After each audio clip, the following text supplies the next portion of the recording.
त्यामध्ये कुठल्याही प्रकारचा बदल किंवा कुठल्याही प्रकारचं आम्ही या संदर्भात डेव्हिएशन करणार नाही.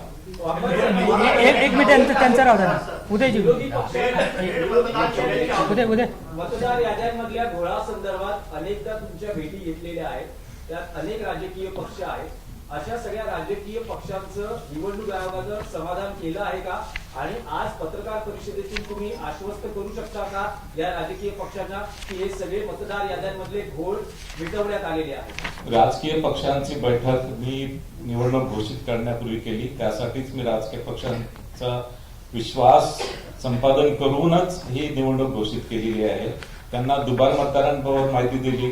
त्यांना वोटर सर्च बाबत अनेक शंका कुशंका होत्या, त्या सुद्धा त्यांना पोर्टलवर त्यांना पूर्ण दाखवण्यात आला. वोटर सर्च फॅसिलिटी त्यांना दाखवण्यात आली. मताधिकार ऍप त्यांना दाखवण्यात आलेला आहे.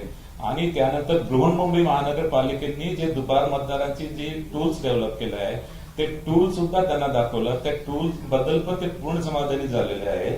आणि हे टूल इतर सुद्धा महानगरपालिकांमधून वापरा अशा प्रकारचं रिकमेंडेशन त्यांनी केलेलं आहे. आणि इतर महानगरपालिका जसं पिंपरी चिंचवड महानगरपालिकेने त्यांच्याकडे टूल डेव्हलप केलेला आहे. आणि या टूलच्या माध्यमाने दुबार मतदार जे आहेत, टोटल दुबार मतदार ऍक्च्युअल जे दुबार आहेत ते फक्त 5% ते 20%च आढळून आले. जास्तीत जास्त 20%, कमीत कमी 5%.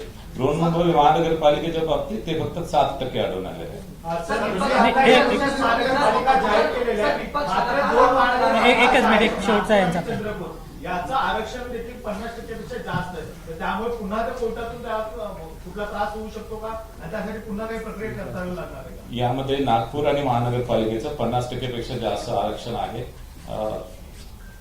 यामध्ये माननीय सर्वोच्च न्यायालयाने जे आदेश दिलेले आहे, सर्वोच्च न्यायालयाने आदेश दिलेले आहे की जरी ज्या महानगरपालिकांचं आरक्षण 50%च्या वरती जरी जात असेल तरी त्यांच्या निवडणुका तत्काळ कंडक्ट करण्याचे त्यांनी निर्देश